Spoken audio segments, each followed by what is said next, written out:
গীতা চ্যানেলে আপনাকে স্বাগত।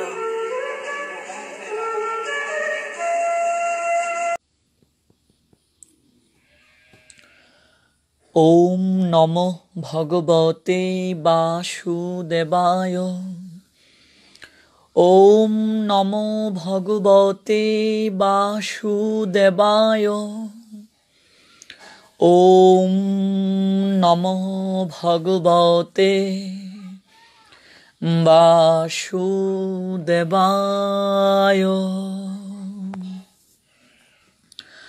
ওম অজ্ঞানতিমিরান্ধস্য জ্ঞানাঞ্জনশলাকয়া চক্ষুরুন্মীলিতং যেন তস্मै শ্রীগুরবে নমঃ। নমো বিষ্ণুপাদায় রাধা প্রেষ্টায় ভূতলে শ্রীমতে ভক্তি প্রপন্ন জ্যোতি স্বামিতি নামিনে। নমো আচার্য পাদায় দৈন্যভূষণ মুকুটমনে গুরু করুণা মূর্তয়ে ক্ষমা দৈর্য শিরোমণে। নমো শ্রীমতে ভক্তি কুসুম শ্রবণায় বৈ বিষ্ণুপাদায় দেবায় কৃপাবদয়ে নমো নমঃ। শ্রী গৌরী করুণা মূর্তিং কৃপা পূর্ণ কলেবরং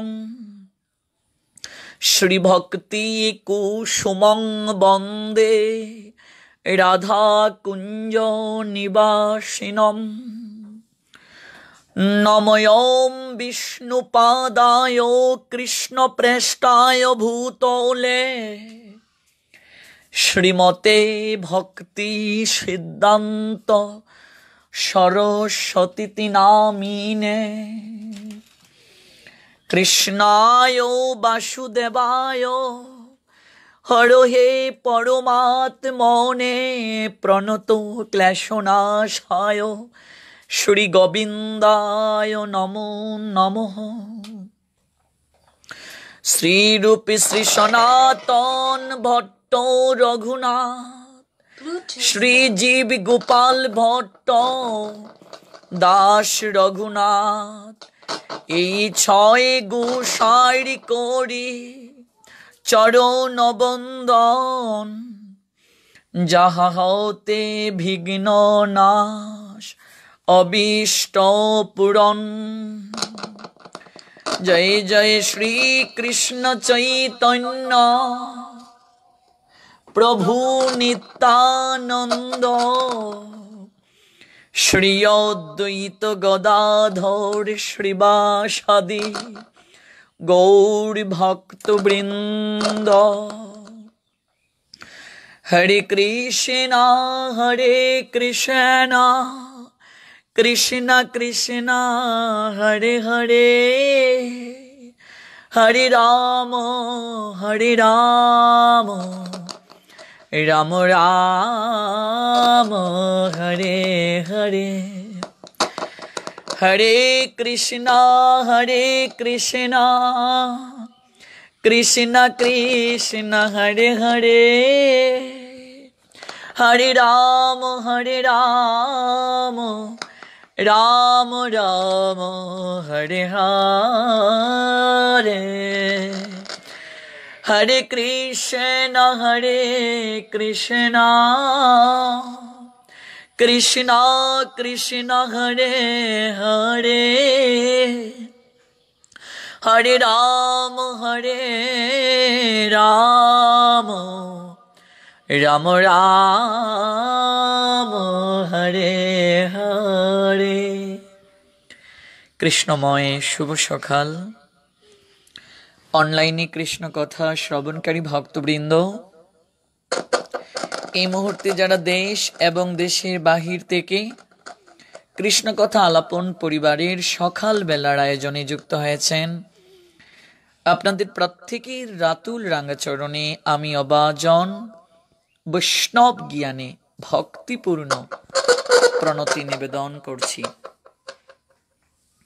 ভক্তবৃন্দ, আপনারা সবাই অবগত আছেন কৃষ্ণ কথা আলাপন পরিবারের সকাল বেলার নিয়মিত আয়োজন একটি, দুটি কিংবা তিনটি শ্লোকের আলোকে অপ্রাকৃত আস্বাদন ধারাবাহিকতায় আজ শ্রীমদ্ ভাগবত গীতা প্রথম অধ্যায় অর্জুন বিষাদ যোগ শ্লোক সংখ্যা 40, 41, 42 এই তিনটি শ্লোকের আঙ্গিকে আজ শ্রবণ করব। যারা পরবর্তীতে যুক্ত হবেন তাদেরকেও সুস্বাগতম। যারা আছেন তাদের নিকটে একটা বিনম্র অনুরোধ, আপনারা এই লাইভটিকে সর্বোচ্চ সংখ্যক শেয়ার করুন, শেয়ার করে বিভিন্ন গ্রুপে ছড়িয়ে দিন। আপনার একটি শেয়ারই পারে অসংখ্য ভক্তবৃন্দের হৃদয় মাঝে শ্রীমদ্ ভগবত গীতার অপ্রাকৃত প্রেম বাড়ির বীজ বপন তথা অঙ্কুরিত পল্লবিত পুষ্পিত করতে। তো চলুন আজকে নির্ধারিত যে শ্লোক সংখ্যা 40, 41 এবং 42, 40 নং শ্লোক। অর্জুন উবাচ অধর্ময় বিভবাত কৃষ্ণ প্রদূষন্তি কুলস্ত্রীহ স্ত্রীষু দুষ্টাসু বার্ষ্ণেয় জায়তে বর্ণ সংকর। অধর্ম অভিববাত কৃষ্ণ প্রদূষন্তি কুলস্ত্রীহ স্ত্রীষু দুষ্টাসু বার্ষ্ণেয় জায়তে বর্ণ সংকর। অধর্ম অবিববাত, অভিবব্যাত অর্থটি হচ্ছে প্রাদুর্ভাব। কৃষ্ণ, হে কৃষ্ণ। প্রদূষন্তি অর্থাৎ ব্যভিচারে প্রবৃত্ত হওয়া। কুলস্ত্রীয় কুলবধূগণ, স্ত্রীষু স্ত্রী লোকেরা, দুষ্টাসু অসৎ চরিত্রা হলে, বার্ষ্ণেয় ভগবান কৃষ্ণের একটি নাম, হে বৃষ্ণি বংশজ, বৃষ্ণি বংশজ বলে তাকে বার্ষ্ণেয় বলা হয়। জায়তে অর্থাৎ উৎপন্ন হয়, বর্ণ সংকর অবাঞ্ছিত প্রজাতি। অর্জুন বলছেন, হে কৃষ্ণ, কুল অধর্মের দ্বারা অভিভূত হলে কুলবধূগণ ব্যভিচারে প্রবৃত্ত হয়। হে বার্ষ্ণেয়, কুলস্ত্রীগণ অসৎ চরিত্রা হলে অবাঞ্ছিত প্রজাতি উৎপন্ন হয়। এর পরের যে শ্লোকটি 41, তিনটি শ্লোকেরই আগে অর্থ অনুবাদ জানি, তারপর ব্যাখ্যায় যাব। 41 শঙ্কর নরকায় এব কুলগ্নানাম কুলশচ পতন্তি পিতরহি এষাম লুপ্ত পিণ্ড উদক ক্রিয়া। শঙ্কর এই প্রকার অবাঞ্ছিত সন্তান, নরকায় নারকীয় জীবনের জন্য সৃষ্টি, এব অবশ্যই, কুলগ্নানাম কুলগ্নানাম কুলনাশক, কুলস্য অর্থাৎ বংশের, পতন্তি পতিত হয়, পিতর পিতৃপুরুষেরা, হি হি অর্থ অবশ্যই, এষাম তাদের, লুপ্ত পিণ্ড পিণ্ডদান, উদক ক্রিয়া অর্থাৎ তর্পণ ক্রিয়া। বলছে লুপ্ত পিণ্ড উদক ক্রিয়া অর্থাৎ শ্রাদ্ধ তর্পণ না করায়। পিতর পিতৃকুল, পতন্তি বিচ্যুত হওয়া। দেখুন পরের যে শ্লোকটা 42 নং, দুষই এতই কুলগ্নানাম বর্ণ সংকর কারকই উৎসাদ্যন্তে জাতি ধর্মা কুল ধর্মা চ শাশ্বতা। দুষই অর্থাৎ দুষ দ্বারা এতই এই সমস্ত কুলগ্না নাম কুল নাশকদের বর্ণ সংকর অবাঞ্ছিত সন্তানাদি কারকই কারক উৎসাদ্যন্তে উৎপন্ন হয়। জাতি ধর্মা জাতির ধর্ম, কুল ধর্মা কুলের ধর্ম, চ শাশ্বতা সনাতন।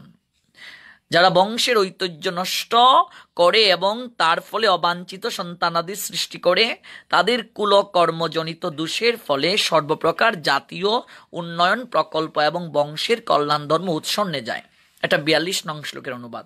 আর 41 নং শ্লোকে আমরা দেখতে পাই বর্ণসংকর উৎপাদন বৃদ্ধি হলে কুলঘাতকেরা নরকগামী হয়। সেই কুলে পিণ্ডদান তর্পণ ক্রিয়া লোপ পাওয়ার ফলে তাদের পিতৃপুরুষেরাও নরকে অধপতিত হয়।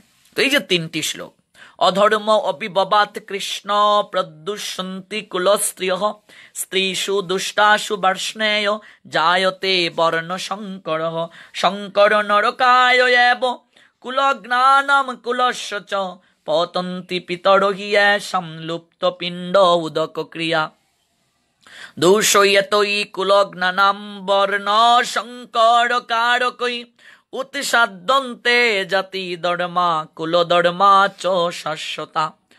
অর্জুন বললেন, হে কৃষ্ণ, কুল অধর্মের দ্বারা অভিভূত হলে কুলবধূগণ ব্যভিচারে প্রবৃত্ত হয়। হে বার্ষ্ণেয়, কুলস্ত্রীগণ অসৎ চরিত্রা হলে অবাঞ্ছিত প্রজাতি উৎপন্ন হয়। বর্ণ সংকর উৎপাদন বৃদ্ধি হলে কুলঘাতকেরা নরকগামী হয়।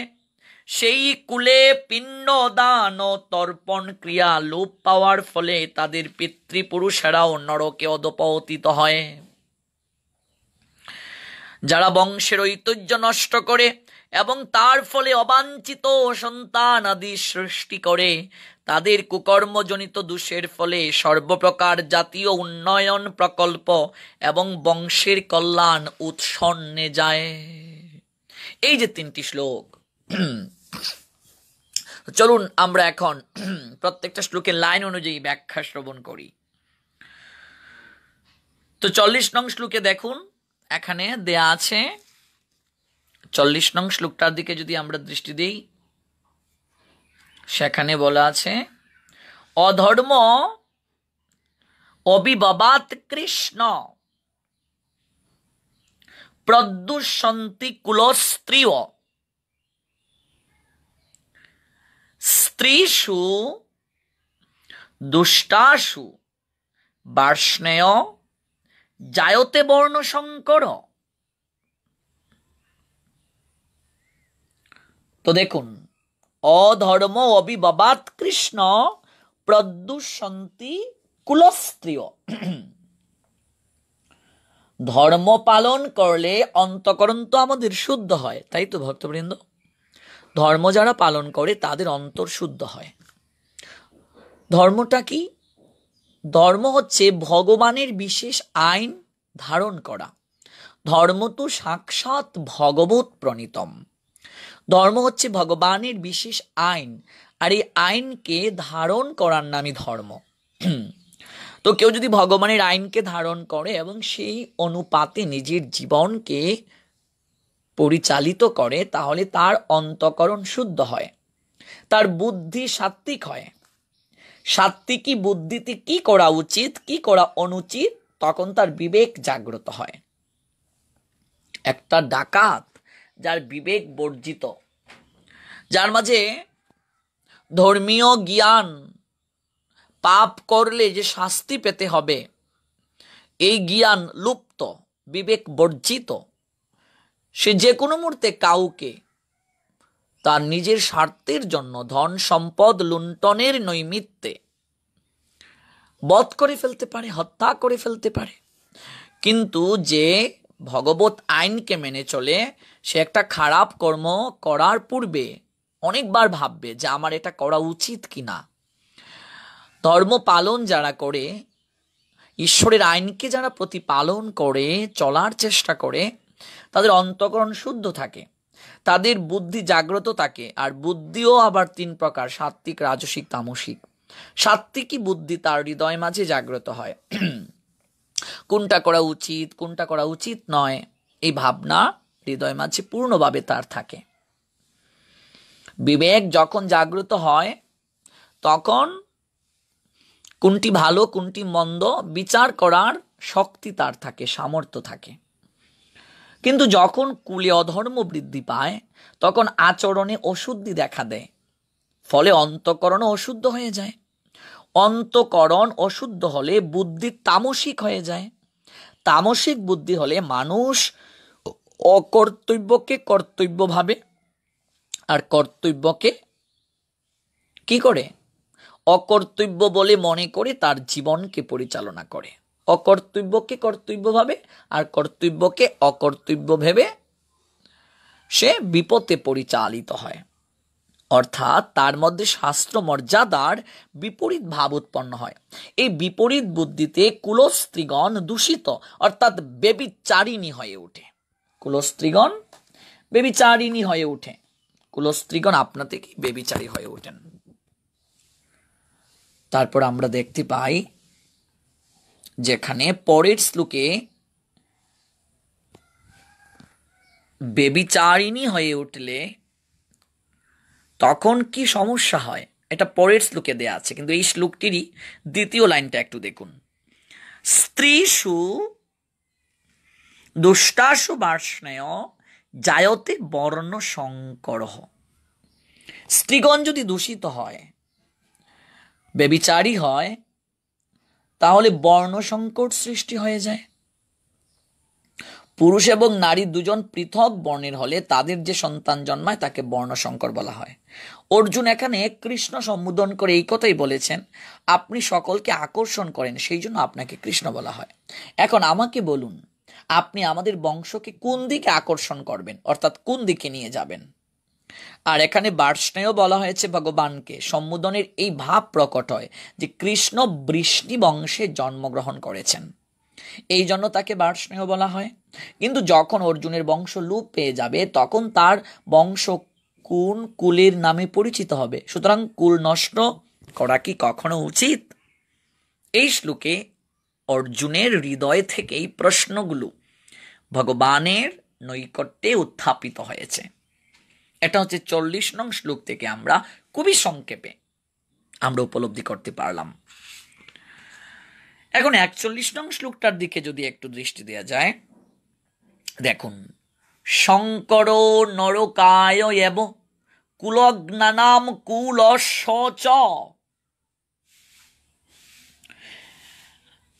বিস্মৃত বর্ণে অর্থাৎ শঙ্কর বর্ণে যে সব বর্ণশঙ্কর সন্তান জন্মায় তাদের ধর্মবুদ্ধি হয় না, তারা বংশমর্যাদা পালন করে না, কারণ তারা অমর্যাদার মধ্য দিয়ে জন্মগ্রহণ করেছে। তাই তাদের নিজেদের কুলধর্ম না থাকায় তারা তা পালন করে না, বরং তারা বিপরীত আচরণ করে। যারা যুদ্ধে নিজেদের কুল সংহার করেছেন তাদের কুলঘাতী বলা হয়। এইরূপ কুলঘাতকদের নরকে নিয়ে যায় এই বর্ণসংকর। শুধুমাত্র কুলঘাতকদের নয়, কুল পরম্পরা নাশ হওয়ায় সমস্ত কুলকেই তারা নরকে নিয়ে যায়। পরের লাইনটা দেখুন, পতন্তি পিতরহি এষাম লুপ্ত পিণ্ড উদক ক্রিয়াহ। যারা নিজ কুল নাশ করেছে এরূপ কুল ঘাতকদের পিতৃকুল বর্ণ সংকরজাত সন্তান দ্বারা শ্রাদ্ধ ও তর্পণ না হওয়ায় তাদেরও পতন ঘটে। কারণ শ্রাদ্ধ তর্পণ ঠিক মতো করলে সেই পুণ্যের প্রভাবে তারা উচ্চলোকে অবস্থান করে, কিন্তু শ্রাদ্ধ তর্পণ বন্ধ হলেই তাদের সেই উচ্চলোক থেকে পতন হওয়ার সম্ভাবনা থাকে। পিতৃকুলের শ্রাদ্ধ এবং তর্পণ বন্ধ হওয়ার কারণ হচ্ছে এই যে বর্ণ সংকরজাত সন্তানগণের পূর্বপুরুষদের প্রতি শ্রদ্ধা বা ভক্তি থাকে না, সেই জন্য তাদের মধ্যে পিতৃপুরুষদের জন্য শ্রাদ্ধ তর্পণ করার কোনো চিন্তা থাকে না। যদি লোকলজ্জাবশত তারা শ্রাদ্ধ করে তাহলেও শ্রাদ্ধবিধি অনুযায়ী তাদের শ্রাদ্ধে অধিকার না থাকায় তা পিতৃলোকে পৌঁছায় না। এই রূপে পিতৃগণ শ্রদ্ধা, ভক্তি এবং শাস্ত্রবিধি অনুযায়ী শ্রাদ্ধ তর্পণ না পাওয়ায় নিজেদের স্থান থেকে তারা পতিত হয়। এটা হচ্ছে 41 নং শ্লোক। তো বলছেন চমৎকার ভাবে ব্যাখ্যায়, আমরা যে সন্তান উৎপাদন করি তার পশ্চাতে কারণ কি? কারণ হচ্ছে পিণ্ডদানের মাধ্যমে পুত নামক নরক থেকে উদ্ধার করা। তারপর কোন সন্তানের পিণ্ড? পিণ্ড শব্দের অর্থ তো প্রসাদ। কোন সন্তানের পিণ্ড ভগবান গ্রহণ করেন? সেই সন্তান যদি সচ্চরিত্রের হয়, ভক্ত হয়, কৃষ্ণ ভক্ত হয়, তাহলে ভগবান কৃষ্ণকে নিবেদিত প্রসাদ বা ভগবান বিষ্ণুকে নিবেদিত প্রসাদ আমরা যখন পিতৃপুরুষদের উদ্দেশ্যে অর্পণ করব, তখন তিনি গ্রহণ করে সেটা উচ্চলোকে অধিষ্ঠিত হবেন। তাহলে যে সন্তানটি ভগবানের সঙ্গে কোনো যোগসূত্রই রাখল না, বিড়ি, সিগারেট, মদ, গাঁজা ইত্যাদি খেয়ে নিজের জীবনকে পরিচালনা করল, এবার সেই সন্তানের দ্বারা শ্রাদ্ধ ক্রিয়া কতটুকু যুক্তিযুক্ত? সেই সন্তান যে শ্রাদ্ধে ভগবত নিবেদিত প্রসাদ পিতৃপুরুষদেরকে দেবে, সেটাও প্রশ্নবিদ্ধ নয় কি? আমি প্রসঙ্গে যেহেতু এসেছে, একটু অনুরোধ রেখে নিই, আপনাদের প্রত্যেকের একটা বিষয় উপলব্ধিতে আনতে হবে, ছোট্টবেলা থেকেই যেন সন্তান দিগকে কৃষ্ণ ভক্তির শিক্ষা দেয়া হয়, ভগবানের সঙ্গে যুগসূত্র স্থাপন করার পরিবেশ করে দেয়া হয়। সন্তান যদি ভক্ত হয় তাহলে পিতামাতা সেই সন্তানের দ্বারা উচ্চ কুলে অধিষ্ঠিত হওয়ার সৌভাগ্য লাভ করেন, সুযোগ লাভ করেন। এটা হচ্ছে একটা অনুরোধ, কিন্তু এই শ্লোকে এই কথাগুলো বলা হয় নাই, এটা কেবল আমি অনুরোধ রেখেছি আপনাদের কাছে। এই শ্লোকে আমরা দেখতে পাই বলা হয়েছে, বর্ণসংকর যদি উৎপাদন হয় তাহলে কুলঘাতকেরা নরকগামী হয়, সেই কুলে পিণ্ডদান তর্পণ ক্রিয়া লোপ পাওয়ার ফলে তাদের পিতৃপুরুষেরাও নরকে অধপতিত হয়। অর্থাৎ আমরা দেখতে পাই যারা নিজ কুল নাশ করেছে, কুলঘাতকদের পিতৃকুল বর্ণ সংকরজাত সন্তান দ্বারা শ্রাদ্ধ তর্পণ না হওয়ায় তাদেরও পতন ঘটে। শ্রাদ্ধ তর্পণ যদি ঠিক মতো করা হয় তাহলে উচ্চকুলে অবস্থান করার সুযোগ থাকে, কিন্তু শ্রাদ্ধ তর্পণ বন্ধ হলে তাদের সেই উচ্চলোক থেকে পতন হয়, অর্থাৎ তাদের স্থিতি আর সেই লোকে থাকে না। পিতৃকুলের শ্রাদ্ধ এবং তর্পণ বন্ধ হওয়ার কারণ হচ্ছে এই যে বর্ণ সংকরজাত সন্তানগণের পূর্বপুরুষদের প্রতি শ্রদ্ধা বা ভক্তি থাকে না, সেই জন্য তাদের মধ্যে পিতৃপুরুষদের জন্য শ্রাদ্ধ তর্পণ করার কোনো চিন্তা থাকে না। যদি লোকলজ্জাবশত তারা শ্রাদ্ধ করে, তাহলেও শাস্ত্রবিধি অনুযায়ী তাদের শ্রাদ্ধে অধিকার না থাকায় তা পিতৃলোকে পৌঁছায় না। এই রূপে পিতৃগণ শ্রদ্ধা, ভক্তি এবং শাস্ত্রবিধি অনুযায়ী শ্রাদ্ধ তর্পণ না পাওয়ায় নিজেদের স্থান থেকে পতিত হয়। এর পরের শ্লোকটি একটু দেখুন। দুষই এতই কুলগ্নানাম বর্ণ সংকর কারকই উৎসাদ্যন্তে জাতি ধর্মা কুল ধর্মা চ শাশ্বতা। যুদ্ধে কুল ক্ষয় হলে কুলের সঙ্গে সঙ্গে কুলধর্মও নাশ হয়, কুলধর্ম নাশ হলে কুলে অধর্ম বৃদ্ধি পায়, অধর্মের বৃদ্ধিতে স্ত্রীগণ দূষিত হয়, স্ত্রীগণ যদি দূষিত হয় তাহলে বর্ণসংকট সৃষ্টি হয়, আর বর্ণসংকট সৃষ্টিকারী দোষে কুল নাশকারীদের জাতি ধর্ম নষ্ট হয়ে যায়। কুল ধর্ম এবং জাতি ধর্ম কি? এখানে যে বারবার কুল ধর্ম, জাতি ধর্ম বলা হচ্ছে, কুল ধর্ম কি, জাতি ধর্ম কি? একটি জাতিতে এক এক কুলের যে নিজস্ব পৃথক পৃথক পরম্পরা থাকে, পৃথক পৃথক মর্যাদা থাকে, পৃথক পৃথক আচরণ থাকে, সেগুলো সেই কুলের কুলধর্ম নামে অভিহিত হয়। একটি জাতির সমস্ত কুলের সকলকে নিয়ে যে ধর্ম পালন করা হয় সেটি জাতি ধর্ম অর্থাৎ বর্ণ ধর্ম নামে পরিচিত। সেটি ধর্ম এবং শাস্ত্রবিধির দ্বারা পরিচালিত হয়। কুল ধর্ম এবং জাতি ধর্মের আচরণ লোপ পেলে এই ধর্মগুলো নষ্ট হয়ে যায়। কিন্তু কেউ যদি কৃষ্ণ ভক্ত হয়, তিনি যে কুলেরই হন না কেন, যদি কৃষ্ণ ভক্ত তিনি হন, যে কুলেরই তিনি হন না কেন, তাহলে অবশ্যই কৃষ্ণ ভক্ত উভয়ই যদি হন, তাহলে সেই পিতামাতা দ্বারা কৃষ্ণ ভক্তই সন্তান উৎপাদন হবে, তাতে কোনো সন্দেহ নেই। পজিটিভ এবং নেগেটিভ দুটো থেকেই যদি কৃষ্ণ কৃষ্ণ কৃষ্ণ ধ্বনি আসে, তাহলে যে সৃষ্টি হবে অবশ্যই সেও ভক্ত হবে, তাতে কোনো সন্দেহ নেই। তো এখানে অর্জুনের প্রশ্নটা হচ্ছে, হে কৃষ্ণ, কুলধর্মের দ্বারা অভিভূত হলে কুলবধূগণ বেবিচারে প্রবৃত্ত হয়। হে বার্ষ্ণেয়, কুলস্ত্রীগণ অসৎ চরিত্রা হলে অবাঞ্ছিত প্রজাতি উৎপন্ন হয়। বর্ণসংকর উৎপাদন বৃদ্ধি হলে কুলঘাতকেরা নরকগামী হয়।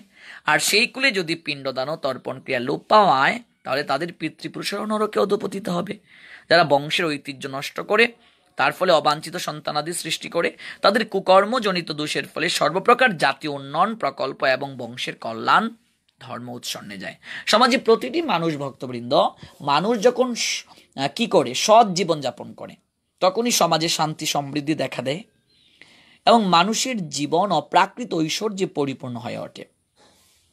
বর্ণাশ্রম প্রথার মূল উদ্দেশ্য ছিল সমাজ ব্যবস্থাকে এমনভাবে গড়ে তোলা, যার ফলে সমাজের মানুষেরা সৎ জীবনযাপন করে সর্বতোভাবে পারমার্থিক উন্নতি লাভ করতে পারে। এই ধরনের সৎ জনগণ তখনই উৎপন্ন হন যখন সমাজের স্ত্রীলোকেরা সৎ চরিত্রবতী ও সত্যনিষ্ঠ হয়। শিশুদের মধ্যে যেমন অতি সহজেই বিপদগামী হবার প্রবণতা দেখা যায়, স্ত্রী লোকদের মধ্যেও তেমনি অতি সহজেই অধপতিত হবার প্রবণতা থাকে। তাই শিশু ও স্ত্রীলোক উভয়েরই পরিবারের প্রবীণদের কাছ থেকে প্রতিরক্ষা ও তত্ত্বাবধানের একান্ত প্রয়োজন। নানা রকম ধর্মীয় অনুষ্ঠানে নিয়োজিত করার মাধ্যমে স্ত্রীলোকদের চিত্তবৃত্তিকে পবিত্র ও নির্মল রাখা হয় এবং এভাবেই তাদের বেবিচারী মনোবৃত্তিকে সংযত করা হয়। চাণক্য পণ্ডিত বলছেন, স্ত্রী লোকেরা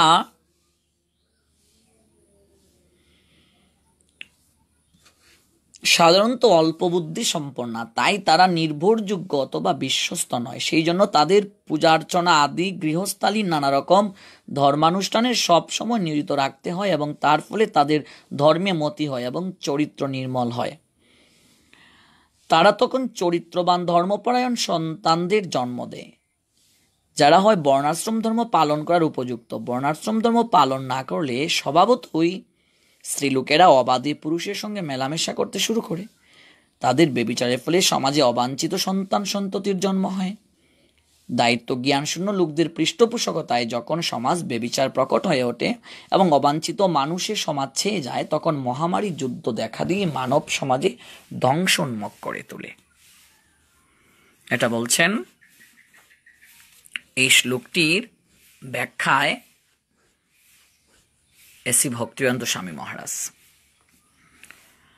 তো একটা বিষয় আমাদের পূর্ণভাবে উপলব্ধি করা প্রয়োজন, সেটা হচ্ছে এখানে অর্জুনের যে প্রশ্ন ভগবানের কাছে, অর্জুন বলার চেষ্টা করেছেন যে আমি যদি যুদ্ধ করি, নিজের কুল ক্ষয় করি, রাজ্য লোভে অভিভূত হয়ে আমি যদি কুল ক্ষয় করি, তাহলে আমার কুল ক্ষয় জনিত যে দোষ সেটা আমি লক্ষ্য করছি এবং আমি এই কার্যটা করে কেন আমি পাপ কর্মে প্রবৃত্ত হব।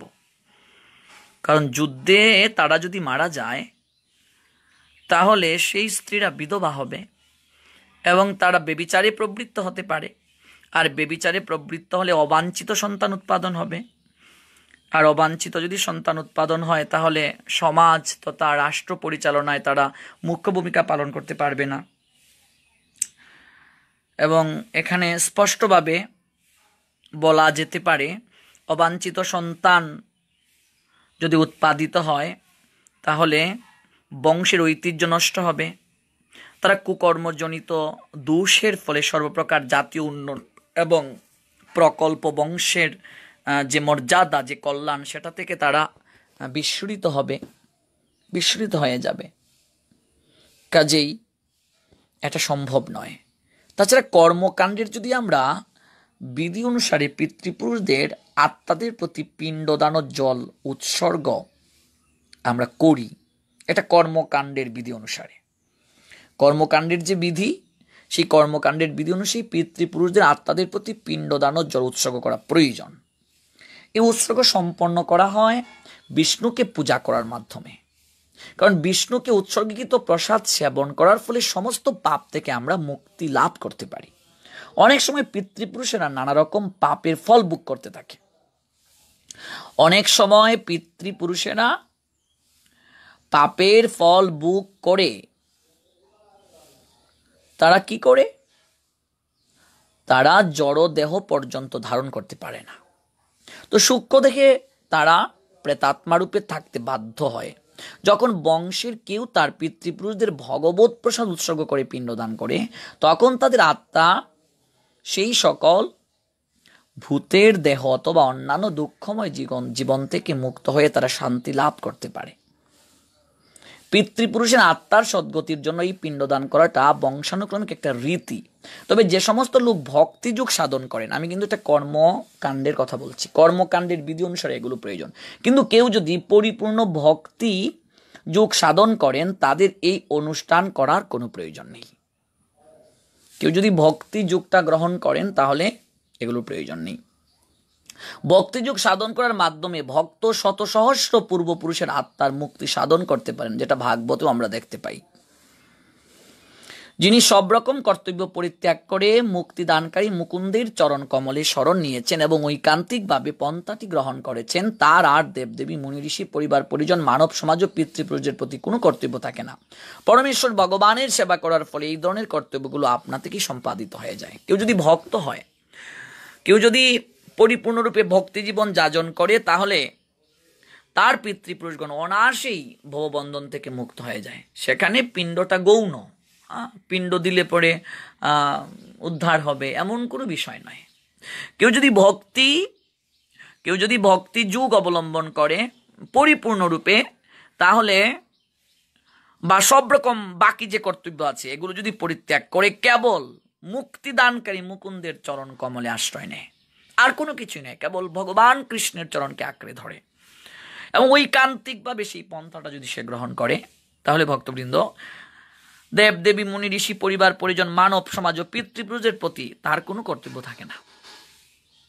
ঋণগুলো দেবঋণ, পিতৃঋণ, এই যে ভূত ঋণ, এগুলো যে আমরা ঋণ নিয়ে আসি, পঞ্চঋণ নিয়ে আসি, এগুলো আপনা থেকে সাধিত হয়। অর্থাৎ তারা আপনা থেকে সন্তুষ্ট হন। যেমন গাছের গোড়ায় যদি আমরা জল দিই, আপনা থেকে ডালপালা শাখা প্রশাখা পুষ্ট হয়ে যায়, আর আলাদা করে জল দেওয়ার প্রয়োজন হয় না।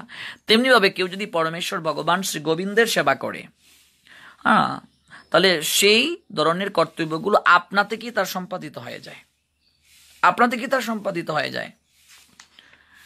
সনাতন ধর্ম বা বর্ণাশ্রমে দেখবেন ধর্মের সমাজ ব্যবস্থার যে 4টা বর্ণ ছিল বা 4টা বর্ণের উদ্ভব হয়েছে, তার মূল উদ্দেশ্য হচ্ছে মানুষ যাতে তাদের জীবনের চরম লক্ষ্যে মুক্তি লাভ করতে সক্ষম হয়।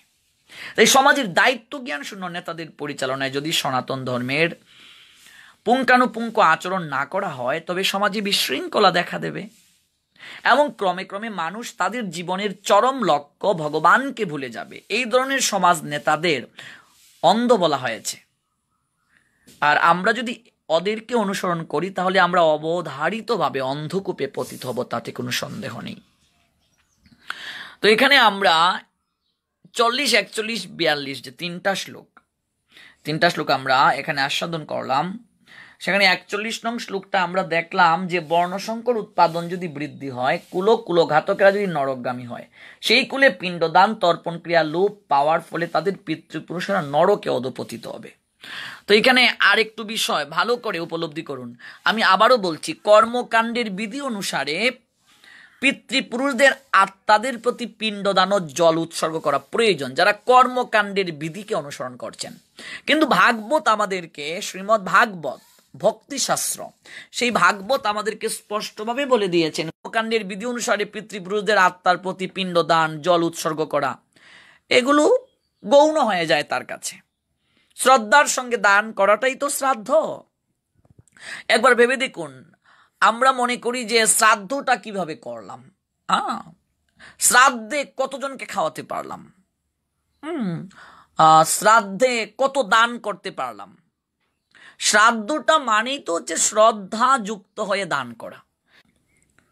শ্রাদ্ধ মানেই তো হচ্ছে শ্রদ্ধা সহকারে দান করা।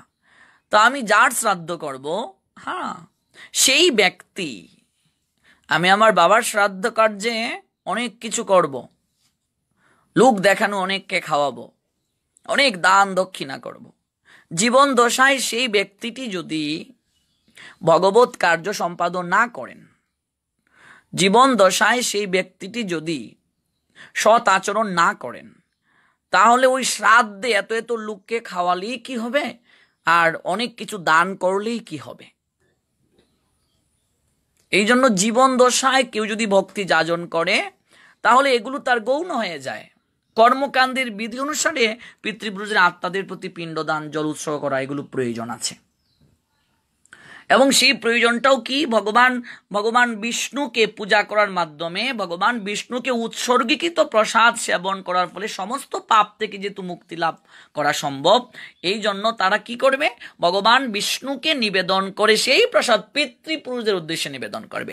কিন্তু ভক্তিযোগী যারা পূর্ণরূপে ভগবান কৃষ্ণের চরণকে আঁকড়ে ধরে ভক্তি যাজন করেন, বিশেষ করে যারা ভক্তি যুগটাকে অবলম্বন করে চলছেন, ভাগবতে স্পষ্টভাবে বলা হয়েছে, যিনি সব রকম কর্তব্য কর্ম পরিত্যাগ করে কেবলমাত্র মুক্তিদানকারী ভগবান শ্রী গোবিন্দের চরণ কমলে শরণ নিয়েছেন, ঐকান্তিকভাবে সেই পন্থাটি যারা অবলম্বন করতে পেরেছেন, তাহলে দেব দেবী মুনি ঋষি পরিবার পরিজন মানব সমাজ ও পিতৃপুরুষদের প্রতি তার কোনো কর্তব্য কর্ম আর থাকে না। পরমেশ্বর ভগবানের সেবা করার কারণে তার সমস্ত কর্তব্যগুলো আপনা থেকেই সাধিত হয়ে যায়। ঠিক যেমনিভাবে গাছের গোড়ায় জল দিলে আপনা থেকে ডালপালা শাখা প্রশাখা পরিতুষ্ট হয়ে যায়। তাহলে আমাদের প্রত্যেকের উচিত ভক্তি যাজন করা, ভক্তি যাজনে প্রবৃত্ত হওয়া এবং ভগবান কৃষ্ণের চরণটাকে পূর্ণরূপে আঁকড়ে ধরা। আমরা যদি এইভাবে চলতে পারি, তাহলে আপনা থেকেই সমস্ত কিছু সাধিত হয়ে যায়। যে পিতামাতার সন্তান কৃষ্ণ ভক্ত, তাহলে সেই সন্তান, কৃষ্ণভক্ত সন্তান, সমগ্র বংশকে উদ্ধার করার ক্ষমতা রাখে, সমগ্র বংশকে উদ্ধার করার ক্ষমতা রাখে। এটাই হচ্ছে ভাগবতীয় ধর্মের কথা, এটাই হচ্ছে ভাগবতীয় পন্থার কথা। একজন কৃষ্ণভক্ত সন্তান শুধু তার বংশকে নয়, সমস্ত জগৎকে উদ্ধার করতে পারে। সমাজকে, কোনো মা যদি একজন কৃষ্ণভক্ত সন্তান উৎপাদন করে উপহার দেয়, সেই সন্তান কোটি কোটি মানুষকে উদ্ধার করতে পারে, তাতে কোনো সন্দেহ নেই।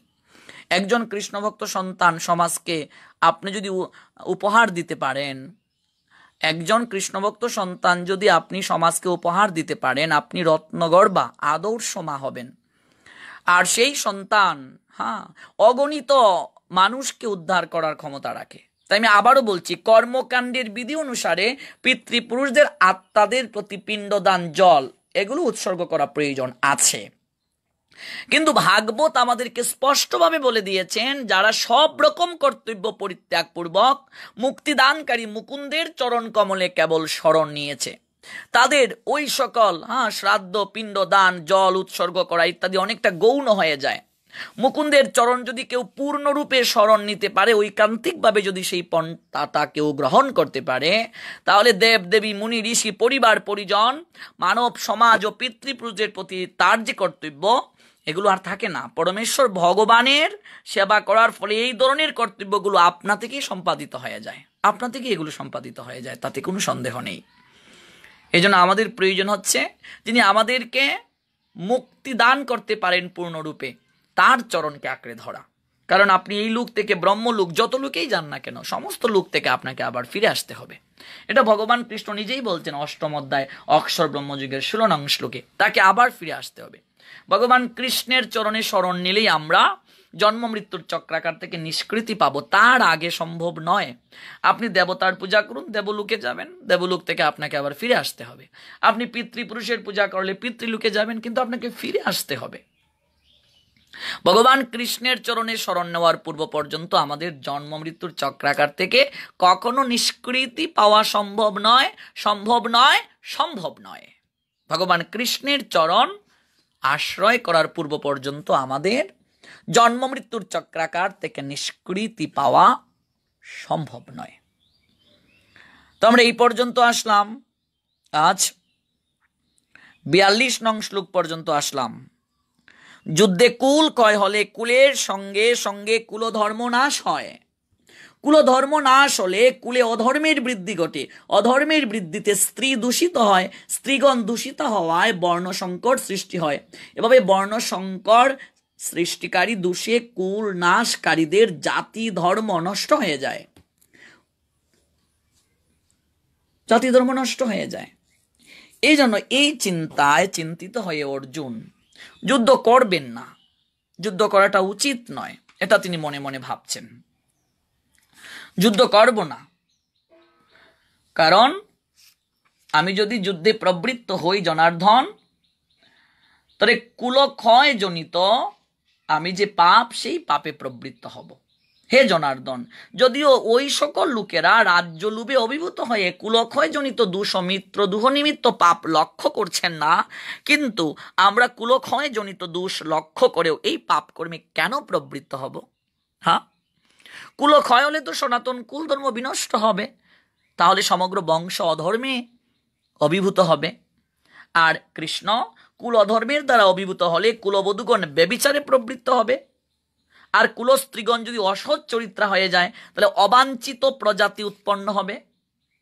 বর্ণসংকর উৎপাদন বৃদ্ধি হলে কুলঘাতকেরা নরকগামী হবে। সেই কুলে পিণ্ডদান তর্পণ ক্রিয়া লোপ পাওয়ার ফলে তাদের পিতৃপুরুষেরাও নরকে অধপতিত হবে। আর যারা বংশের ঐতিহ্য নষ্ট করে অবাঞ্ছিত সন্তানাদি সৃষ্টি করবে, তাদের কুকর্মজনিত দোষের ফলে সর্বপ্রকার জাতীয় উন্নয়ন প্রকল্প এবং বংশের কল্যাণ ধর্ম উৎসন্নে যাবে, এমনকি সমাজেও বিশৃঙ্খলা সৃষ্টি হবে। কাজেই হে জনার্দন, যুদ্ধ করাটা সমীচীন নয়।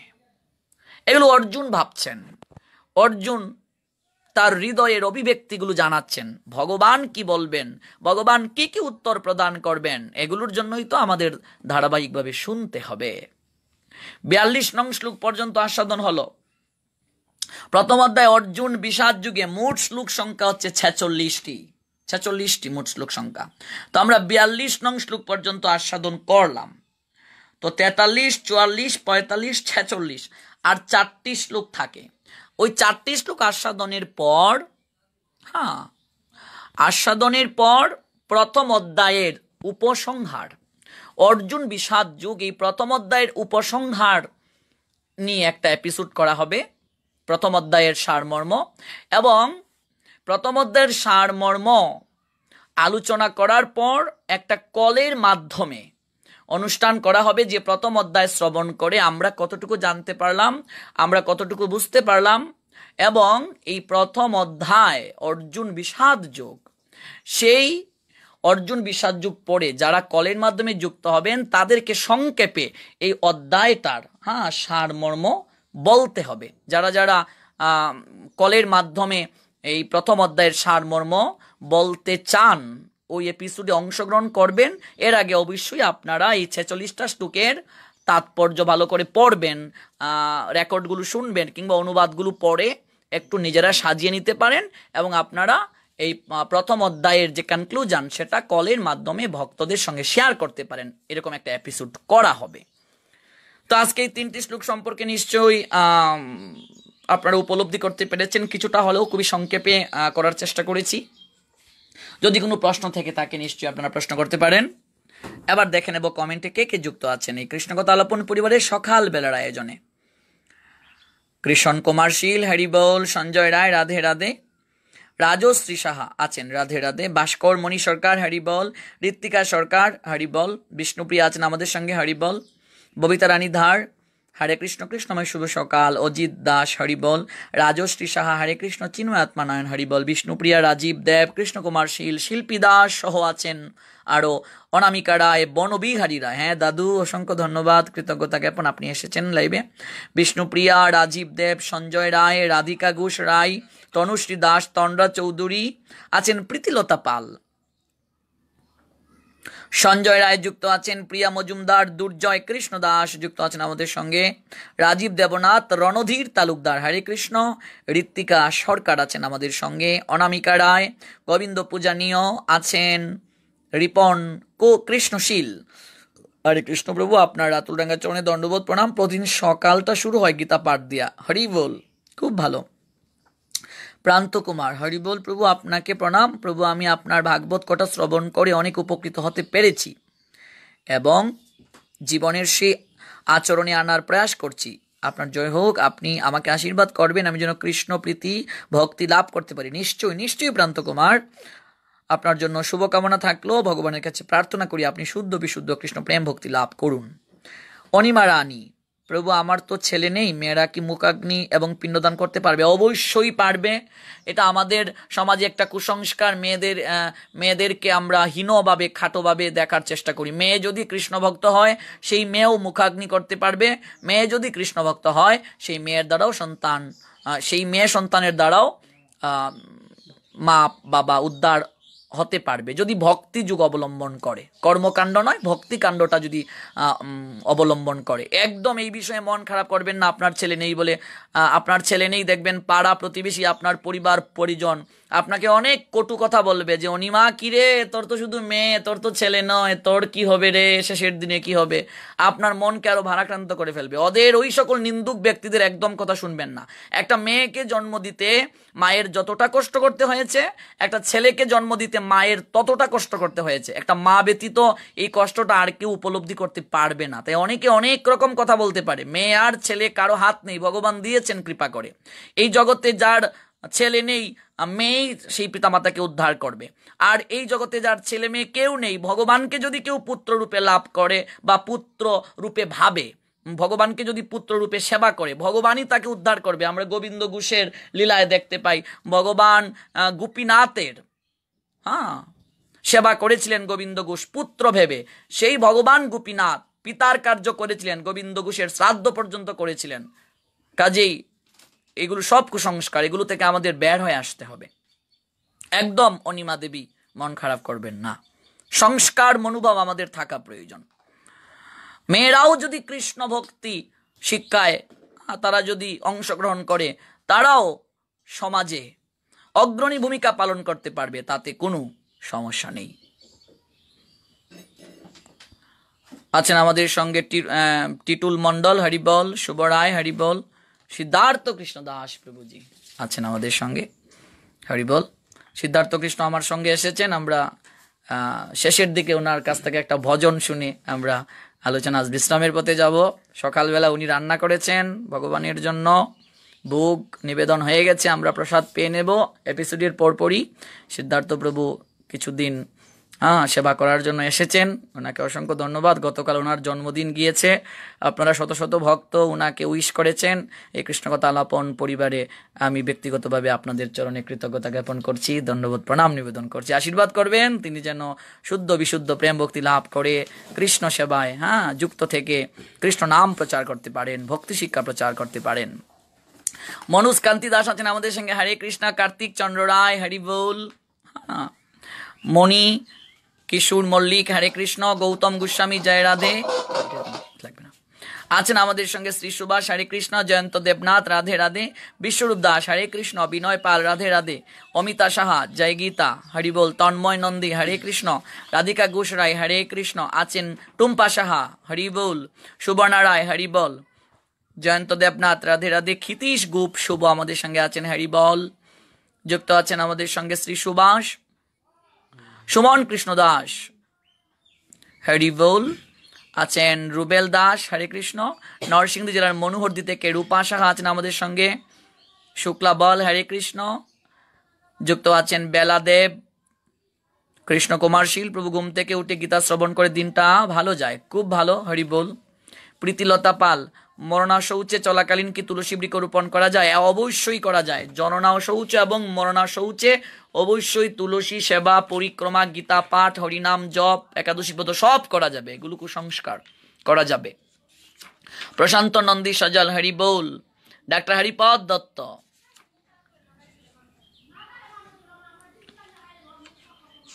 বর্ণশঙ্কর একটু ডিটেলস ডিসকাস প্লিজ। আচ্ছা আচ্ছা, ডাক্তার হরিপদ দত্ত বর্ণশঙ্কর ডিটেলস ভাবে এক্সপ্লেন করার কথা বলছেন।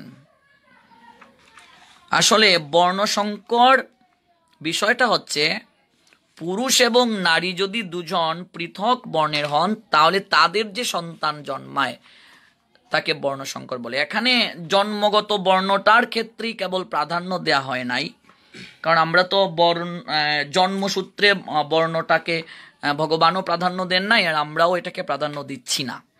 বিশেষ করে এখানে মনোবৃত্তির উপর ডিপেন্ড করছে। আমি এখানে আরেকটা বিষয় আপনাকে বলি, এখানে বর্ণসংকর বলতে বোঝানো হয়েছে যে পুরুষ এবং নারী যদি আলাদা মনোভাবের, আলাদা বর্ণের হন, তাহলে তাদের মাধ্যমে যে সন্তান উৎপাদন হবে সেটাও মানে বর্ণসংকর।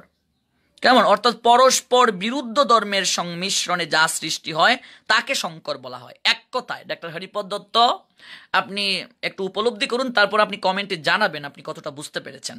পরস্পর বিরুদ্ধ ধর্মের সংমিশ্রণে যা সৃষ্টি হয় তাকে সংকর বলে। যেমন যখন কর্তব্য পালন করা হয় না তখন আমরা বলি ধর্ম সংকট বা ধর্ম সংকর, জাতি সংকর, কুল সংকর, ব্যাস সংকর, ভাষা সংকর, আহার সংকর ইত্যাদি অনেক সংকর দোষ দেখা দেয়। তেমনিভাবে বিরুদ্ধ ধর্মের সংমিশ্রণে, এক কথায় বলছি, বিরুদ্ধ ধর্মের সংমিশ্রণে যা সৃষ্টি হয় তাকে সংকর বলা হয়। আমি আরেকটু সহজে বলি, যেমন মনে করুন আপনি ভক্তি যাজন করছেন, ঠিক না? অনেক দিন যাবত আপনি প্রসাদ গ্রহণ করছেন। আপনার প্রসাদ গ্রহণ করার কারণে আপনার চেতনা, আপনার ধর্মীয় মনোভাব অনেকটা উন্নত। এখন আপনি যদি একজন আমিষারী একটা মেয়েকে বিয়ে করেন এবং তার চেতনা যদি কলুষিত থাকে এবং তার মাধ্যমে যদি আপনি সহবাসে সন্তান উৎপাদনে প্রবৃত্ত হন, তাহলে নিশ্চয়ই সেখানে একটা বিভ্রান্তি সৃষ্টি হতে পারে, উভয়ে যদি একই মনোভাব সম্পন্ন না হয়। তাহলে সেই সহবাস দ্বারা যে সন্তান উৎপাদিত হবে নিশ্চয়ই সেখানে একটু সংকট সৃষ্টি হতে পারে। অর্থাৎ আলাদা বা বিরুদ্ধ ধর্মের সংমিশ্রণে যা সৃষ্টি হয় তাকে সংকর বলা হয় যখন কর্তব্য পালন করা হয় না। আলাদা বা বিরুদ্ধ ধর্মের সংমিশ্রণে কর্তব্য কর্ম থেকে বিস্মৃত এরকম কারো সঙ্গে যদি আমরা মিলিত হই এবং তাদের দ্বারা যে সন্তান উৎপাদন হবে সেই সন্তান বর্ণ সংকরের দায়ে যুক্ত থাকতে পারে। এই বিষয়টাই এখানে বলা হয়েছে এবং এই বিষয়টাই আমরা এখানে উপলব্ধি করেছি। কারণ সমাজে আমরা দেখতে পাই, সমাজে এখানে অর্জুনের বলার অর্থটা হচ্ছে, যদি ক্ষত্রিয় যারা যুদ্ধ করতে গিয়েছে, ওরা যুদ্ধ করতে গিয়েছে, ওরা যদি মারা যায় তাহলে স্ত্রীগণ বিধবা হয়ে যাবে। তাহলে স্ত্রীগণ যদি বিধবা হয়ে যায় তাহলে তারা বেবিচারে লিপ্ত হতে পারে। কারণ আমরা তো দেহের যে একটা ধর্ম, বিশেষ করে একটা ফিজিক্যালি ডিমান্ড, এটাকে কেউ অস্বীকার করতে পারে না। হয়তো কেউ সাধনার মাধ্যমে এটাকে সংযত রাখতে পারে। তাহলে স্বামীরা যখন মারা যাবে, যুদ্ধে যখন মারা যাবে, স্ত্রীরা বেবিচারে দুষ্ট হতে পারে, যে কারোর সঙ্গে মিলিত হতে পারে, আর তাদের দ্বারা যে সন্তান উৎপাদন হবে, সহজ কথা, এক কথায় আপনাকে বলে দিলাম, তাদের দ্বারা যে সন্তানটা উৎপাদন হবে, ক্ষত্রিয়রা যখন যুদ্ধক্ষেত্রে মারা যাবে তাদের যে স্ত্রীরা অনেক কম বয়সী যে সকল স্ত্রীরা থাকবে, ওরা তো বিধবা, তো ওরা স্বামী নেই, ওরা বেবিচারে লিপ্ত হতে পারে। আর বেবিচারে যখন লিপ্ত হবে অন্য যে কারোর সঙ্গে, তাহলে অবাঞ্ছিত এবং অপ্রত্যাশিত গুণহীন সন্তান জন্ম হতে পারে, যারা সমাজ তথা ধর্মকে রক্ষা করতে নাও পারে। সমাজে ওই সকল ব্যক্তিরা যখন পরবর্তীতে সমাজকে পরিচালনা করবে তখন অবাঞ্ছিত সেই সকল সন্তানদের দ্বারা সমাজ সঠিকভাবে পরিচালিত হবে না। কাজে এক কথায় উপসংহার দিচ্ছি ডাক্তার হরিপদ দত্ত, সেটা হচ্ছে পরস্পর বিরুদ্ধ ধর্মের সংমিশ্রণে যা সৃষ্টি হয় তাকেই সংকর বলা হয়। আশা করি বুঝতে পেরেছেন আপনি। রাহুল দর্রণী হরে কৃষ্ণ, সুমন কুমার রায় হরি বল, শুভ সরকার হরে কৃষ্ণ, আছেন আমাদের সঙ্গে গৌতম গাঙ্গুলি রাধে রাধে, শুক্লা বল হরে কৃষ্ণ, সঞ্জয় রায় প্রভু আমি আপনার সাথে কথা বলতে পারবো না আমার মনে হয়। নিশ্চয়ই পারবে, কেন পারবে না সঞ্জয়, প্রোগ্রাম শেষে অবশ্যই কথা বলবে। মিলন দাদাজি আছেন, অনেক বৈষ্ণব গুণ সম্পন্ন একজন মানুষ মিলন প্রভুজি, অনেক আমায় স্নেহ করেন, ভালোবাসেন, মহাপ্রভুর খুব ভাবাদর্শ মেনে চলেন। আমাকে আশীর্বাদ করবেন মিলন দাদাজি। রাধিকা ঘোষ রায় হরি বল, জয়ন্ত দেবনাথ রাধে রাধে, টুম্পা শাহ হরিবল, রিপন পাল রাধে রাধে, প্রিয়া মজুমদার হরিবল, ললিত কুমার রায়, আপনার গীতা শুনে পরিবর্তন করার চেষ্টা করছি, হরিবল। আছেন আমাদের সঙ্গে জিকু শর্মা, হরে কৃষ্ণ, দণ্ডবোধ প্রণাম, চট্টগ্রাম থেকে বলছেন, বাহ খুব ভালো। শুভ রায় হরিবল, রাধে রাধে। শঙ্কর দাস রাধে রাধে। নিকলেশ দাস, হরে কৃষ্ণ, কেমন আছি জানতে চাচ্ছেন, গুরু বিষ্ণু ভগবানের কৃপায় ভালো আছেন। টিটু দাস হরিবল। প্রিয়া রায় চৌধুরী, প্রভু আমি প্রতিদিন গীতা পড়ি আর অনেক কিছু করে থাকি, আমাকে কৃপা করবেন, জয় হোক হরিবল। সমীর নাগ রাধে রাধে। রাধিকা ঘোষ রায় হরিবল, রাধে কৃষ্ণ। চৈতন্য আমাদের সঙ্গে আছেন, হরিবল, রাধে রাধে। মমতা দাস, হরে কৃষ্ণ। সৈকত দাস হরিবল। প্রীতিলতা পাল, প্রভু আমি শুনেছি যে মরণা শৌচে নখ চুল কাটতে হয় না, তাহলে প্রভু নখ বড় হয়ে গেলে তো ঠাকুর সেবায় একটু সমস্যা হয়, তাহলে কি করণীয়? আসলে আমি একটা আপনাকে কথা বলি, প্রীতিলতা দেবী, ভগবান কৃষ্ণের সেবায় যে পূর্ণভাবে যুক্ত হয়েছে তার এগুলো তেমন করে পালন করার আবশ্যকতা নেই। আর কারো করে বাচ্চা হলে কেবল বাচ্চার মা ছাড়া আর কারো জাতক থাকে না, আপনি নিয়মিত সেবা করবেন। আর এটা মূলত একটা ব্রত, এটা মূলত একটা ব্রত। 10 দিনে এমন চুল নখ এত লম্বা হবে না। হ্যাঁ, কেউ মারা গেলে আমরা মূলত সাত্ত্বিক আহার গ্রহণ করি, কারণ যে ব্যক্তি মারা গেছে সাত্ত্বিক আহার গ্রহণ করে ইন্দ্রিয়গুলোকে সংযত রেখে সেই ব্যক্তির উদ্দেশ্যে আমরা ভগবানের কাছে প্রার্থনা করব, ভগবানের গুণগান আরো বেশি করে করব। কিন্তু আমাদের সমাজে এতটাই কুসংস্কারে আচ্ছন্ন হয়ে গেছে, কেউ মারা গেলে কারো করে বাচ্চা হলে আগেই ঠাকুর গড় লকডাউন করে দিই, ভগবানের গড় লকডাউন। তাহলে ভগবানের গড় যদি আপনি লকডাউন করে দেন, ভগবানের কাছে যদি আপনি তার আত্মার শান্তির জন্য প্রার্থনাই না করেন, তাহলে এই লকডাউন করার আর ঠাকুর সেবা বন্ধ করে সেই ব্যক্তিকে আপনি কতটুকু উদ্ধারের সোপানে কিংবা তার কল্যাণের সোপানে কতটুকু যেতে পারবেন? কাজে অবশ্যই আপনি অশৌচে মানে জননা অশৌচে মরণা অশৌচে সেবা দিতে পারবেন, তুলসী স্নান প্রণাম পরিক্রমা করতে পারবেন, হরিনাম জপ করতে পারবেন। আর এই অশৌচ চলাকালীন সময়টাকে যেহেতু ব্রতকালীন সময় ধরা হয়, ব্রত চলাকালীন সময়ে চুল নখ এগুলো না ফেলাটাই শ্রেয়। রাহুল এল আছেন আমাদের সঙ্গে, হরিবল। যুক্ত আছেন সুজন রাজ। সনাতন ধর্মাবলম্বীরা নিজস্ব ধর্ম সম্পর্কে যথাযথভাবে না জানাই হচ্ছে আমাদের অধপতনের মূল কারণ। এটা একদম ঠিক কথা বলেছেন, একদম ঠিক কথা বলেছেন। কাজে আমাদেরকে জানতে হবে, প্রভু বিধবা বিবাহ কি আমাদের ধর্মে আছে? অবশ্যই বিধবা বিবাহ আমাদের ধর্মে আছে, বেদে স্পষ্টভাবে বিধবা বিবাহ নিয়ে কথা আছে। বিশ্বরূপ প্রভুজি এই নিয়ে আমি আপনাকে চমৎকারভাবে একটা প্রবন্ধ আমি আপনাকে পাঠিয়ে দেব মেসেঞ্জারে। বিধবা বিবাহ আমাদের শাস্ত্রে আছে, বেদেও আছে। শ্রীচরণ সরকার এবং আছেন শান্ত তালুকদার, শুভ রায়, শ্রী সুভাষ, রিয়া দেবনাথ, আকাশ পাল, সুবর্ণা রায়, আছেন বিপ্লব এবং তন্ময় কর্মকার, হরিবল। চাঁদপুর কচুয়া থেকে পলাশ চন্দ্র সরকার, শ্রী রাম কানাই দাসজি এবং আছেন রাধেশ্বরী দেবী দাসী। চন্দন কর্মকার, পলাশ চন্দ্র সরকার সহ আরো অনেকেই আছেন, পরবর্তীতে আরো অনেকেই যুক্ত হবেন।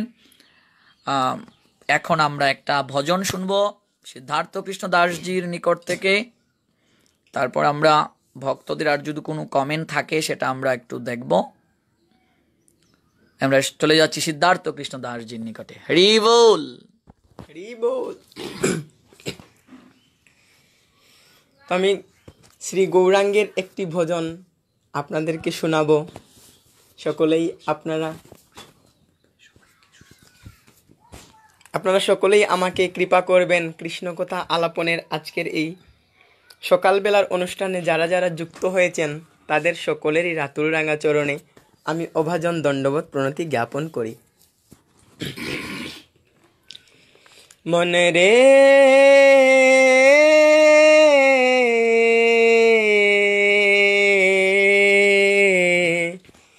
কহনা গৌর কথা, মনে রে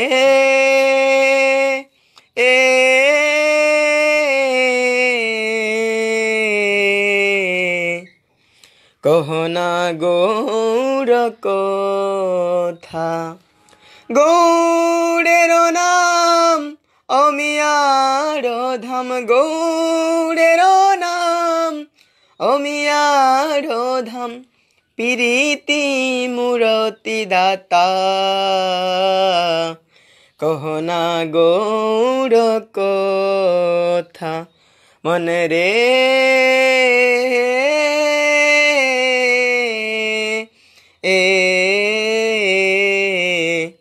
কহনা গৌড় কথা। শয়নে গৌড় স্বপনে গৌড়, গৌড় নয়নের তারা, শয়নে গৌড় স্বপনে গৌড়, গৌড় নয়নের তারা। জীবনে গৌড় মরণে গৌড়, জীবনে গৌড় মরণে গৌড়, গৌড় গলার হারা মনে রে,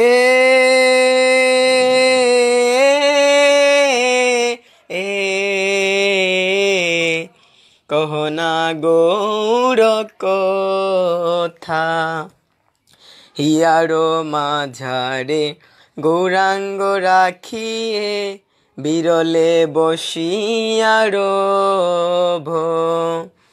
হিয়ার মাঝারে গৌরাঙ্গে রাখিয়ে, বিরলে বসিয়ার মনের সাধেতে সেরূপ চাঁদেরে, মনের সাধেতে সেরূপ চাঁদেরে, নয়নে নয়নে থোব মন রে,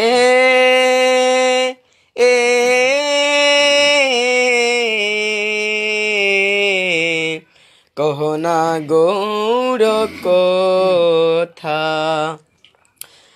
গৌড় শব্দ গৌড় সম্পদ, যাহার হিয়ায় জাগে, গৌড় শব্দ গৌড় সম্পদ, যাহার হিয়ায় জাগে। নর হরিদাস তার দাসের দাস, নর হরিদাস তার দাসের দাস, চরণে শরণ মাগে মন রে,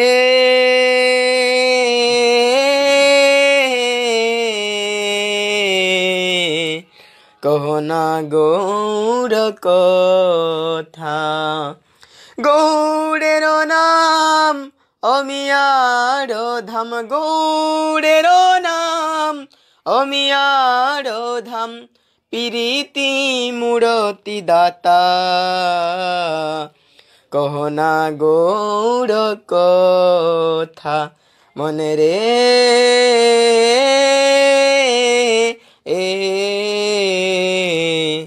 কহনা গৌড় কথা। হরি বল। অসংখ্য ধন্যবাদ। চমৎকারভাবে গৌড় ভজন শুনিয়েছে সিদ্ধার্থ, ওর জন্য অনেক অনেক শুভকামনা। অসাধারণ ভজন, অনেকেই বলছেন। ঝলক চন্দ্র হরিবোল, রাধেশ্বরী দেবী দাসী গৌরাঙ্গ, হ্যাঁ, শ্রীজি চরণাশ্রিত দাসী বা হরিবোল আছেন আমাদের সঙ্গে। বিউটি মোদক,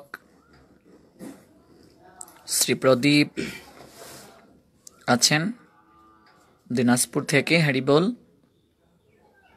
সুবর্ণা রায়,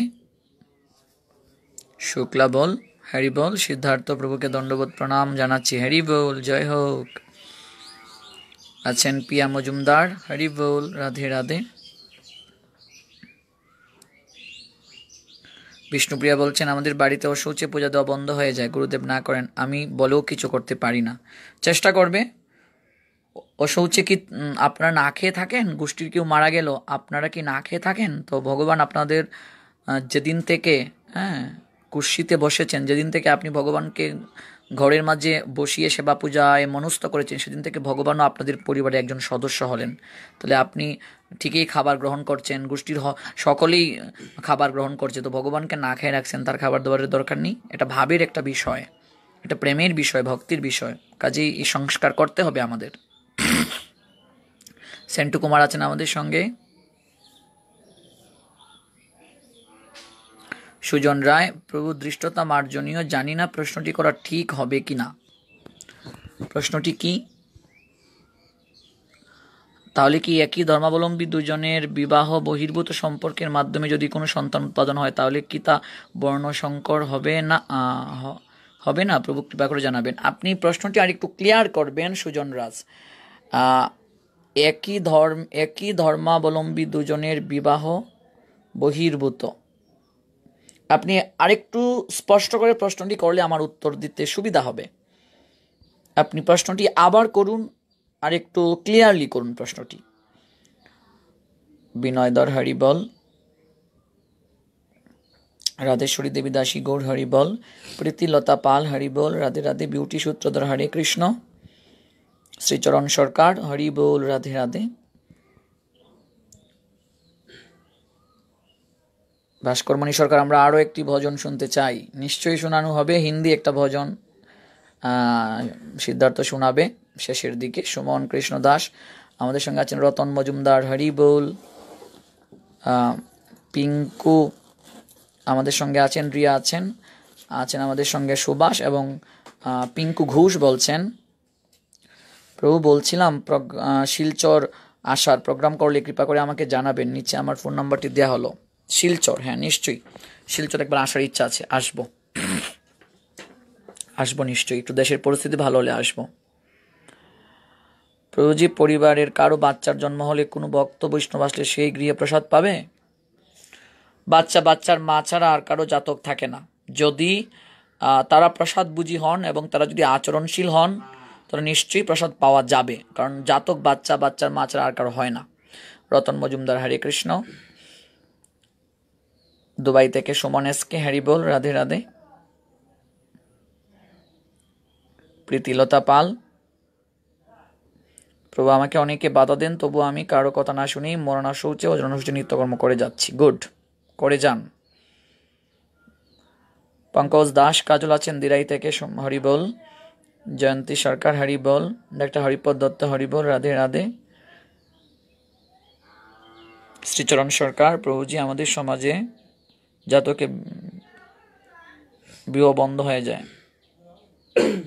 নিত্যকর্ম বন্ধ হবে না, কিন্তু নৈমিত্তিক যে কর্ম, যেমন বিবাহ নৈমিত্তিক কর্ম, এটা হবে না। জাতক অশৌচে বিবাহ হবে না, এটা হচ্ছে নৈমিত্তিক কর্ম। নিত্যকর্ম চলবে, কিন্তু নৈমিত্তিক কর্ম যেমন একাদশী নিত্যকর্ম, এটা করতে হবে।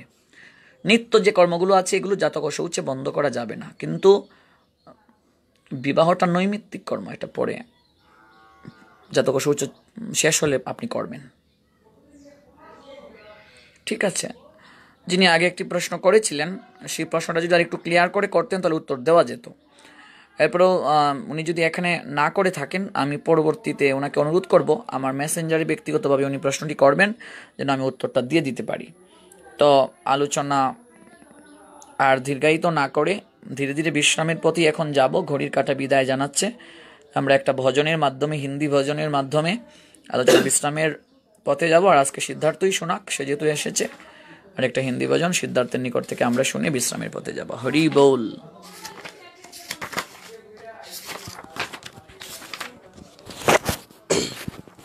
श्री राधे। हे प्रभु मुझे बता दो, हे प्रभु मुझे बता दो, चरणों में कैसे आऊं, हे प्रभु मुझे बता दो, हे प्रभु मुझे बता दो, माया के बंधनों से, माया के बंधनों से छुटकार कैसे पाऊं, हे प्रभु मुझे बता दो, हे प्रभु मुझे बता दो। ना जानू कोई पूजन, अज्ञानी हूँ मैं भगवान, न जानू कोई पूजन, अज्ञानी हूँ मैं भगवान, करना कृपा दयालु, करना कृपा दयालु, इसके से मैं दिखाऊं। हे प्रभु मुझे बता दो, हे प्रभु मुझे बता दो। मैं हूँ पति तो स्वामी, तुम हो पतित पावन। मैं हूँ पति तो स्वामी, तुम हो पतित पावन। अब गुण भरा मुड़ दे है, अब गुण भरा मुड़ दे है, इसके से मैं दिखाऊं। हे प्रभु मुझे बता दो, हे प्रभु मुझे बता दो। अच्छा हूँ या बुरा हूँ, जैसा भी हूँ तुम्हारा। अच्छा हुआ बुरा हूँ, जैसा भी हूँ तुम्हारा। ठुकराओ ना मुझे अब, ठुकराओ ना मुझे अब, चरणों में सिर झुकाऊं। हे प्रभु मुझे बता दो, हे प्रभु मुझे बता दो, हे प्रभु मुझे बता दो। हरि बोल। অসংখ্য ধন্যবাদ সিদ্ধার্থকে চমৎকার ভজন শ্রবণ করানোর জন্য।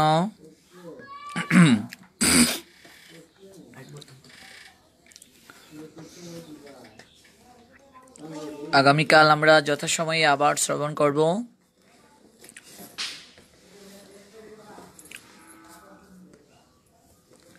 সবার মঙ্গল হোক, অনেক অনেক ভালো থাকবেন সবাই। কৃষ্ণকথা আলাপন পরিবারে সবাইকে সুস্বাগতম। আপনারা প্রত্যেকেই প্রতিদিন এক অধ্যায় গীতা অধ্যয়ন করবেন এবং নিত্য যে কর্ম রয়েছে নির্ধারিত সংখ্যক জপ সেটা প্রত্যেকদিন অবশ্যই করবেন। তুলসী স্নান প্রণাম পরিক্রমা এগুলো ঠিকমতো করবেন। আর এই মধুসূদন মাস যেহেতু আরও কিছুদিন রয়ে গেছে, আপনারা কায় মনোবাক্যে পালন করুন। তো কৃষ্ণময় শুভ সকাল। আজকের মতো এখানেই বিদায় নিচ্ছি। আগামীকাল যথাসময়ে আবার শ্রবণ করব। জয় শ্রী রাধেশ্যাম। সবার মঙ্গল হোক।